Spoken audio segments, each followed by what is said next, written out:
Boa tarde, pessoal. Depois de algum tempo, né, eu decidi voltar com algumas sequências de aulas de fisiologia, lembrando que nós paramos no sistema digestório. E eu vou recomeçar essas aulas com o sistema endócrino. Quando a gente trabalha sistema endócrino, é bem importante que a gente reveja alguns aspectos de sinalização e de comunicação celular, porque sistema endócrino é molécula sendo liberada e ação acontecendo em determinados setores. E essa dinâmica de liberação de substâncias e ação depende da interação da substância com um determinado receptor. E é essa interação que desencadeia um efeito naquela célula que vai ser responsável pela resposta àquele evento. Então, bem importante que vocês vejam, tem uma ou duas aulas de sinalização lá no meu canal do YouTube. Então, vão para lá, vejam essa aula, tirem as suas dúvidas da sinalização, da comunicação, do receptor, para depois vocês poderem adentrar com mais firmeza, né, com mais segurança o sistema endócrino. O sistema endócrino é um dos sistemas mais importantes na famosa homeostase, né? A habilidade, a capacidade que nós temos de preservar, de manter constante as condições do meio interno, sendo o meio interno o meio que reside em todas as nossas células, e esse meio tem determinado volume, determinada osmolaridade, determinado pH, determinada oxigenação, determinada disponibilidade de nutrientes. E toda essa organização depende dos sistemas fisiológicos. Dois sistemas são, digamos assim, comandantes desse sistema geral, né? Quem são esses sistemas? O sistema nervoso, que nós já falamos, tem lá no canal também várias aulas sobre isso. É um sistema essencial, porque ele chega até os demais sistemas e coordena o funcionamento, junto com o sistema endócrino. Então, o sistema endócrino também é um sistema com capacidade de ação fisiológica muito ampla. Por quê? Porque ele usa uma estratégia de comunicação, que é a estratégia endócrina, que dá um nome ao sistema, que é quando uma determinada substância é produzida, é liberada na corrente sanguínea, se espalha em diferentes setores do nosso organismo e exerce, portanto, um efeito generalizado, atingindo uma resposta que consegue modificar diferentes setores ao mesmo tempo e ser uma resposta muito forte, muito contundente na ação fisiológica.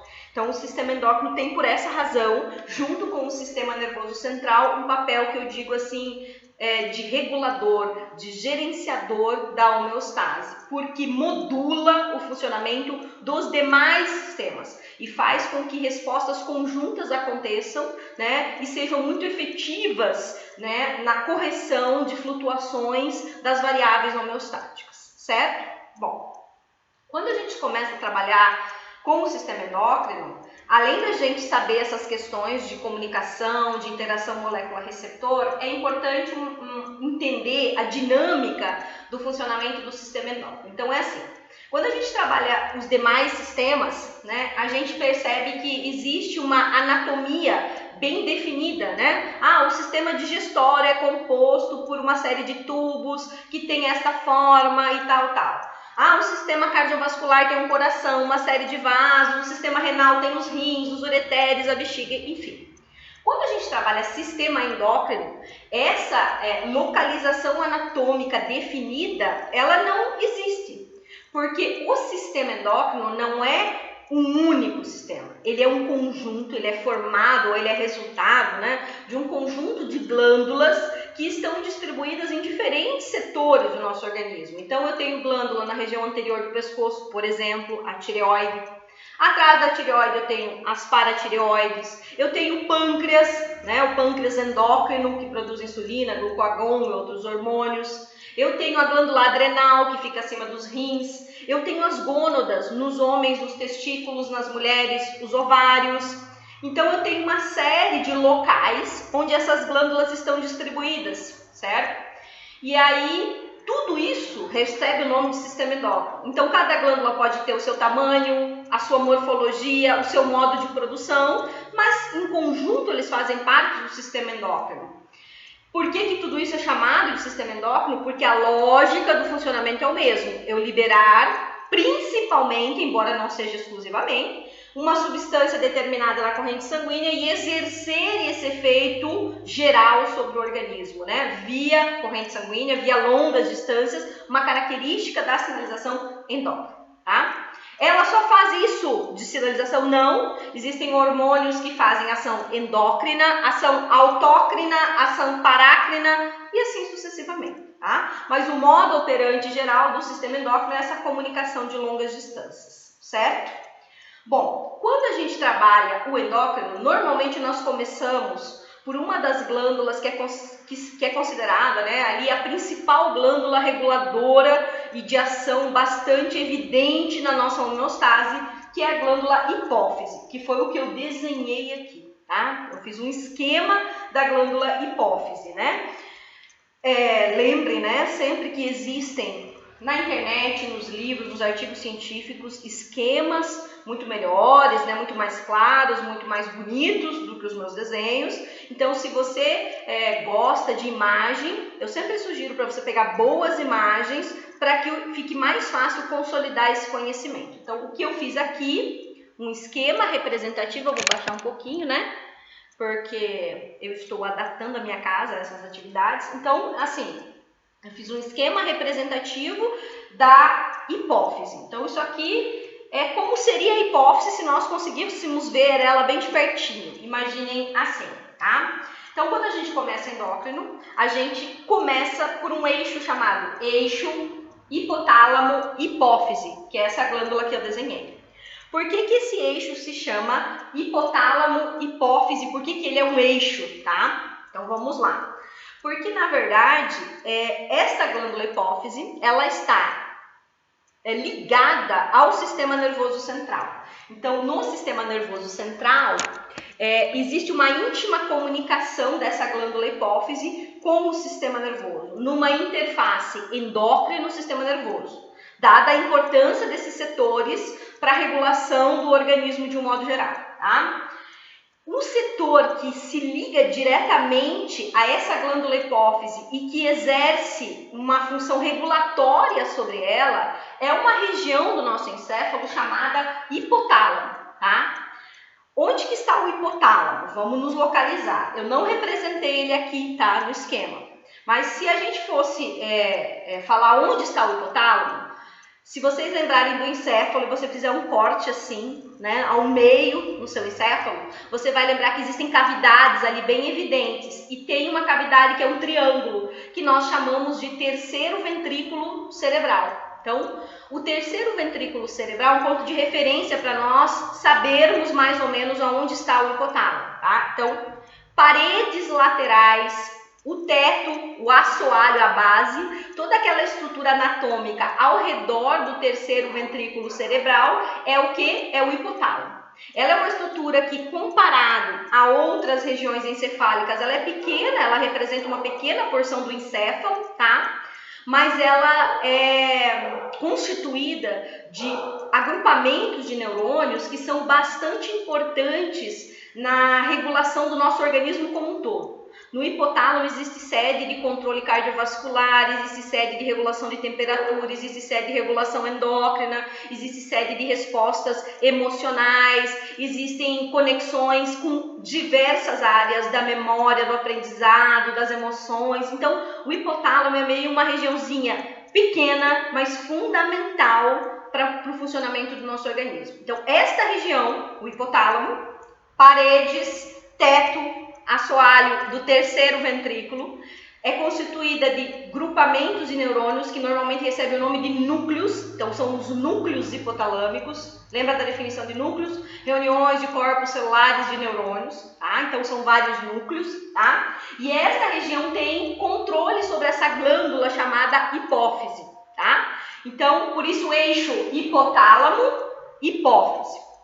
Para exercer esse controle, esta região encefálica hipotálamo, ela está intimamente próxima da hipófise, mas a hipófise não faz parte do sistema nervoso. Ela está conectada ao sistema nervoso, conectada ali na base do hipotálamo por uma haste, que é essa hastezinha que eu desenhei aqui, que normalmente nós chamamos de infundíbulo. Então, o infundíbulo É uma estrutura, né, que faz parte dessa haste, digamos assim, que prende a glândula hipófise a essa região que está acima dela, que é o hipotálamo.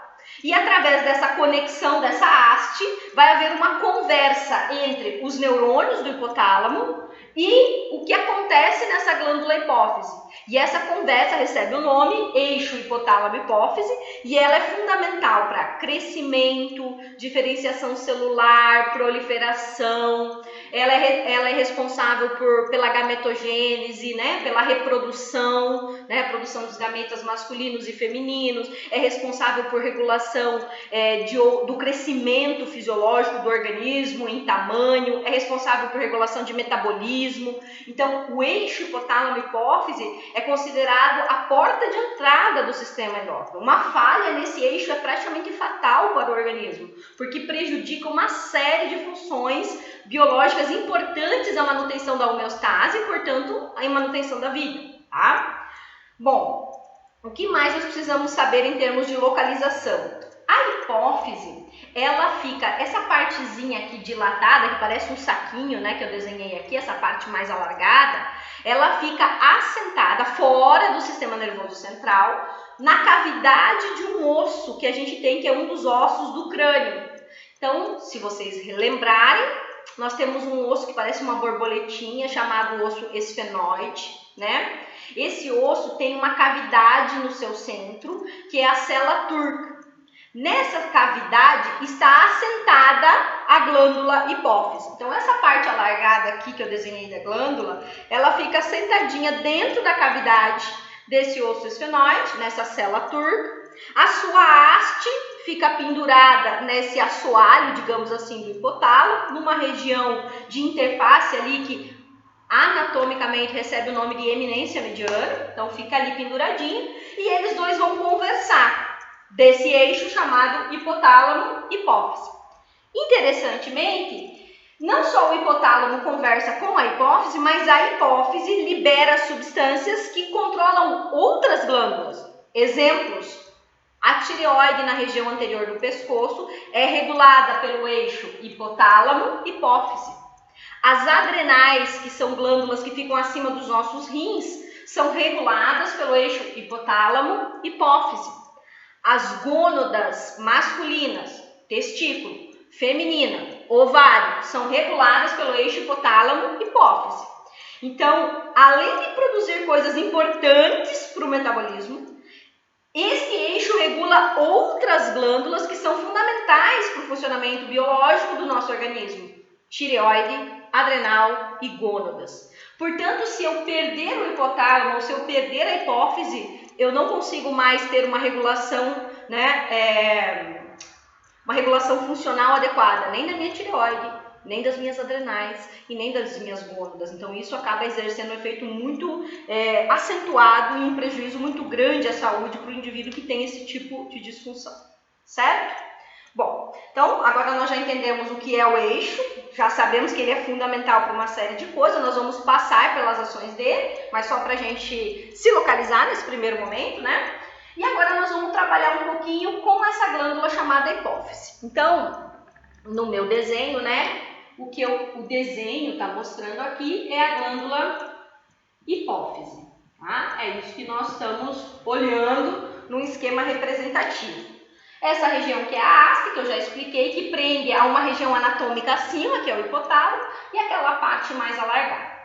A hipófise, ela tem outras particularidades. Além dessa posição muito próxima e dessa conversa com essa área, né, cerebral, que é o hipotálamo, a hipófise ela tem uma organização dual. Então, ela é feita de duas partes que têm origem embriológica, posição anatômica e modo de funcionamento distintos. Então, é como se fossem duas regiões diferentes que se aproximaram e estão coladinhas ali, mas na verdade tem constituição, modo de funcionamento e origem embriológica diferentes. Por isso, nós temos a adenohipófise e a neurohipófise, tá? Então, a hipófise é uma glândula constituída de duas partes, adenohipófise e neurohipófise. Eu vou falar da neurohipófise porque ela é no geral, mais fácil de se compreender, tá? Então, vou começar por ela. O que seria a neurohipófise? A neurohipófise está aqui representada do ladinho. Ela é a menor porção da glândula em termos de tamanho e ela fica anatomicamente na região posterior, tá? Origem embriológica da neurohipófise, tecido neural. Então, a neurohipófise é constituída de tecido neural, ela deriva de tecido neural e ela é constituída de neurônios. Se eu pegar um pedacinho da neurohipófise, eu vou descobrir que a neurohipófise é feita de terminais axonais neurais, que foi o que eu tentei desenhar aqui. Então, reparem que eu desenhei o terminal de vários neurônios. Nos terminais axonais, se você lembrar da organização de um neurônio, eu tenho as vesículas, em cujo interior ficam os neurotransmissores, certo? Então, do que é feita a neurohipófise? Ela é feita de terminais axonais neurais. São os terminais de neurônios que compõem a neurohipófise, certo? Bom, dentro desses terminais axonais eu tenho as vesículas e, obviamente, ali eu tenho os neurotransmissores. Só que no caso da neurohipófise, esses neurotransmissores não são aqueles clássicos, acetilcolina, dopamina, serotonina, histamina, que a gente aprende quando trabalha, né? Neurotransmissor. Eles são chamados neuropeptídeos. Por que neuropeptídeos? Neuropeptídeos são pequenas sequências de aminoácidos. Então, ali na neurohipófise, nas vesículas dos terminais axonais, estão armazenados 2 neuropeptídeos, pequenos sequências de 8, né, a 10 aminoácidos. Quem são esses neuropeptídeos? Tá? ADH e a ocitocina. Tá? Então, nos terminais axonais dos neurônios que compõem a neurohipófise estão armazenados nas vesículas neuropeptídeos. Quem são eles?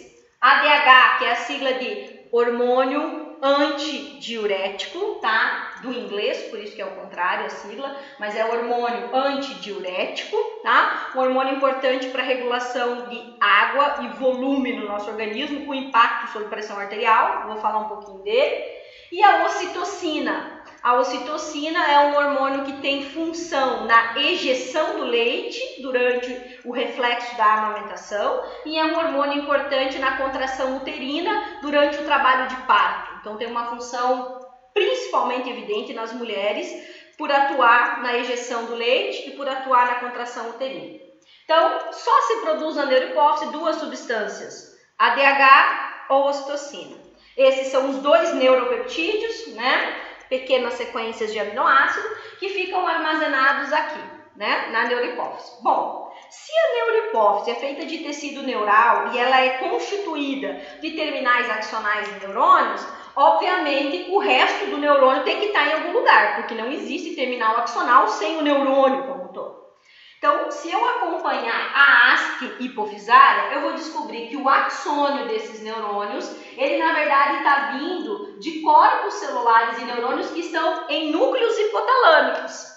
Então, esses corpos celulares de neurônios estão lá no hipotálamo, em núcleos hipotalâmicos. No caso da neurohipófise, esses núcleos são bem conhecidos e bem estudados, que é o PVN, que é a sigla de núcleo paraventricular. Então, o núcleo paraventricular, os corpos celulares que compõem o núcleo paraventricular estão no hipotálamo, e os seus axônios descendem e os seus terminais axonais constituem a neurohipófise.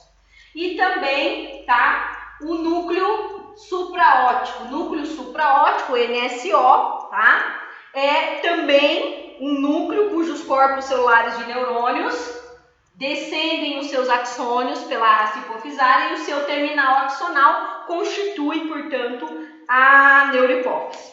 Então, neurohipófise constituída de tecido neural, terminais axonais e neurônios em cujas vesículas estão armazenados ou ADH, hormônio antidiurético, ou ocitocina, tá? Ambos neuropeptídeos, neuro de neurônio, peptídeos, pequena sequência de aminoácidos. Os axônios desses neurônios, eles estão descendendo a haste hipofisária, né? E os corpos celulares desses neurônios estão onde? No hipotálamo, em 2 núcleos. núcleo paraventricular, ou PVN, e núcleo supraóptico. Bom, como a neurohipófise é feita de tecido neural, para que esses dois hormônios, ADH ou ocitocina, sejam liberados, é preciso que esses neurônios hipotalâmicos do núcleo paraventricular e do núcleo supraóptico sejam estimulados a fazer o nosso potencial de ação. Então, quando esses neurônios forem estimulados, eles farão o potencial de ação. O potencial de ação vai trafegar pelo axônio do neurônio, vai atingir o terminal axonal desse neurônio, vai provocar no terminal axonal um influxo de cálcio, que nós aprendemos isso lá na sinapse. Esse influxo de cálcio ativa a maquinaria exocitótica e isso culmina com a liberação do ADH ou da ocitocina. Eu não desenhei aqui, tá? Vou só baixar um pouquinho para facilitar, mas imaginem que aqui na base da neurohipófise, né, ou próximo a esses terminais axonais, eu tenho uma série de capilares sanguíneos. E, portanto, quando os hormônios forem liberados, eles vão cair na corrente sanguínea que fica ali próxima e vão se misturar com o sangue geral e vão lá nos tecidos exercer os seus efeitos biológicos. Correto? Bom, então essa é uma ação endócrina, porque, na verdade, esses hormônios que estão sendo liberados pelos neurônios da neurohipófise caem na corrente sanguínea e exercem os seus efeitos biológicos, que nós vamos trabalhar, principais efeitos biológicos de ADH e vamos trabalhar principais efeitos biológicos da ocitocina, correto? Aqui é só para a gente entender o que é a hipófise e como que ela está organizada. Bom, beleza. Entendemos a neurohipófise e vamos para o outro lado da glândula, que é a adenopófise. Então, primeiro, a adenopófise, ela é a maior porção da glândula. O que eu quero dizer com isso? Em termos de tamanho, ela é maior que a neuro, ela está localizada anteriormente na glândula, e ela tem uma origem embriológica que é diferente da neuro. Enquanto a neuro deriva de tecido neural, a adenopófise, ela deriva de tecido epitelial glandular. Então, a adenopófise, ela é constituída por tecido endócrino, né? Tecido glandular no sentido morfológico da origem e da sua organização. Tá? Então, é tecido epitelial glandular, correto? Bom, se eu olhar aqui a organização da adenopófise, eu vou encontrar estruturas arredondadas, eu não coloquei detalhes, mas são formadas por diversos subtipos celulares e que vão produzir uma série de substâncias, que são os hormônios da adenopófise, tá? Que eu não vou entrar em detalhe agora, mas eu vou trabalhar isso na minha próxima aula. Então, a adenopófise produz 6 hormônios. Tá? Então, aqui na adenopófise são produzidos 6 hormônios. E aqui nós temos tipos celulares, cada um para a produção de um determinado tipo de substância. Acontece que essas substâncias produzidas na adenopófise, elas são reguladas pelos neurônios hipotalâmicos. E percebam que na adenopófise não tem neurônio hipotalâmico, porque a adenopófise está fora do sistema nervoso. Mas ela também é afetada pelo hipotálamo. Então, para permitir a regulação da adenopófise, o que teve que ser necessário? Foi necessário o surgimento de uma rede vascular especial. Então, surgiu aqui uma organização, um leito de vasos, cuja função era trazer substâncias produzidas nos neurônios hipotalâmicos para que essas substâncias chegassem até as células da adenopófise e pudessem comandar essas células. Esse sistema vascular especial, ele é particular porque ele tem uma organização diferente em relação ao vascular clássico e ele recebe um nome, tá? Ele é chamado sistema vasoportal, tá? Uma organização parecida tem no fígado. O fígado tem uma organização parecida e, se eu não me engano, o rim tem a mesma lógica de funcionamento. Então, só tem esses 3 locais que tem esse perfil de organização vascular. Então, o sistema vasoportal, que alguns autores vão chamar de sistema vasoportal longo porque existem 2 sistemas vasoportal, tá? Mas no nosso caso humano, o sistema vasoportal longo, que é o maiorzinho, é mais importante para essa função que eu vou falar do que o chamado vasoportal curto, tá? Então, o sistema vasoportal é o quê? Como é que nós vamos entender isso? É um sistema vascular especial que existe entre o hipotálamo e a adenopófise e que permite a comunicação entre essas duas partes, certo? O que é o sistema vasoportal na sua organização, tá? Então, imagine que esse emaranhado de risquinhos vermelhos que eu desenhei aqui, entre o hipotálamo e o começo da haste, mais ou menos nesse local, eu tenho um conjunto de capilares chamado de primeiro plexo capilar. O que é o primeiro plexo capilar? É uma rede, plexo é o sentido de rede, então são vários vasinhos em rede. E eles são capilares, de parede, portanto, fininhas, e eles têm uma característica, além de serem paredes únicas de endotélio, eles são fenestrados. Fenestrações são pequenos espaços entre as células da parede do vaso, que permitem que as substâncias entrem para dentro do vaso muito mais rapidamente. Então, todo capilar que é fenestrado, ele permite o acesso de substâncias ao seu interior muito mais rápido, correto? Então, esse primeiro plexo tem essa característica. O sangue que está correndo aqui dentro desse plexo, ele drena para de 5 a 8 veiazinhas que descem a haste hipofisária e vão dar origem a um segundo plexo, tá? Segundo plexo capilar, agora dentro da adenopófise, rodeando as células da adenopófise. Então, é como se eu tivesse um fluxo de sangue que permite uma comunicação rápida entre hipotálamo e adenopófise. Então, sempre o sangue chega no primeiro plexo, corre por essas veinhas da haste e rapidamente se espalha ao redor das células da adenopófise. Mas qual é a importância disso? Os neurônios hipotalâmicos, que estão no hipotálamo em diversos núcleos, no caso da adenopófise, esses núcleos são vários, não são só 2, podem ser vários núcleos, tá? Eles vão produzir substâncias que também são neuropeptídeos, que serão armazenados nos seus terminais axonais, e esses neuropeptídeos vão cair aqui, dentro do primeiro plexo, e rapidamente vão descer a haste e vão chegar até aqui. Essas substâncias, esses neuropeptídeos, produzidos pelos neurônios do hipotálamo, são reguladores da função da adenopófise. Por isso, essas substâncias aqui são chamadas de fatores, eu vou colocar assim, estimuladores, sinal de mais estimular, ou inibidores. Então, neurônios hipotalâmicos podem ser de diferentes núcleos hipotalâmicos. Eles liberam fatores, normalmente neuropeptídeos, estimuladores ou inibidores para a glândula adenohipófise. Como é que esses fatores, estimuladores ou inibidores, chegam à adenopófise? Através do sistema vasoportal, uma circulação especial que permite com que os fatores, inibidores ou estimuladores sejam rapidamente captados dos neurônios para esse primeiro plexo, desçam a haste hipofisária e cheguem ao redor das células da adenopófise.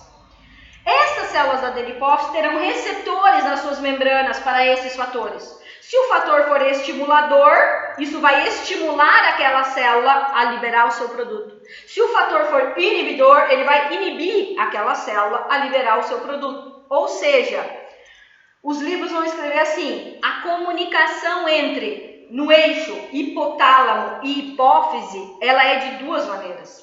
Por quê? Porque a comunicação entre hipotálamo e neurohipófise, a porção neural da glândula, ela é direta. Porque o próprio neurônio hipotalâmico sofre potencialização, que trafega pelo axônio e o terminal deste neurônio já libera a substância. Comunicação direta. A comunicação do hipotálamo com a adenohipófise é indireta. Por que ela é indireta? Porque o neurônio está lá no hipotálamo e ele libera os seus fatores estimuladores ou inibidores nesse sistema especial, nesse sistema vasoportal, e esse sistema permite drenar esses fatores para o interior da adenipófise, e aí então isso regular a produção do que acontece na adenipófise. Portanto, essa é uma comunicação indireta. Se eu não tiver o sistema vasoportal, não tem como os neurônios hipotalâmicos regularem a adenipófise, tá? Então, é isso. Essa é, digamos assim, a organização básica do que nós chamamos de eixo hipotálamo-hipófise, certo? Hoje nós vamos aprender sobre isso. Amanhã eu já vou começar a trabalhar quais são esses fatores, onde eles agem e o que eles estimulam. Depois nós vamos trabalhar ação de ADH, ação de ocitocina, e aí nós vamos para todas as glândulas periféricas. Vamos aprender o que é que se produz lá, se ela é regulada por esse eixo ou não, qual é a importância da sua ação, e vamos comentar algumas situações patológicas que são exemplos clássicos de falhas de regulação endócrina. Então, meus queridos, sequência de endócrino está começando hoje. Bom trabalho para nós, bons estudos para vocês. E não esqueçam, a pandemia não acabou. Mantenham o uso de máscara, mantenham os cuidados de higiene, evitem aglomerações, sejam responsáveis e contribuam para que esse vírus não se espalhe. Nós já temos no nosso país mortes o suficientes, perdas o suficientes para ter a certeza de que coerência, proteção, cuidado significa amar o próximo, se proteger, proteger quem a gente ama e criar uma situação melhor. Em breve nós vamos sair dessa, tá? Se Deus quiser, a ciência vai trazer, né, a vacina para nós e nós vamos, quem sabe, estar numa situação mais segura daqui a algum tempo. Mas por enquanto, todo cuidado ainda é pouco. Um abraço, até amanhã e foco em endócrino. Beijo para vocês.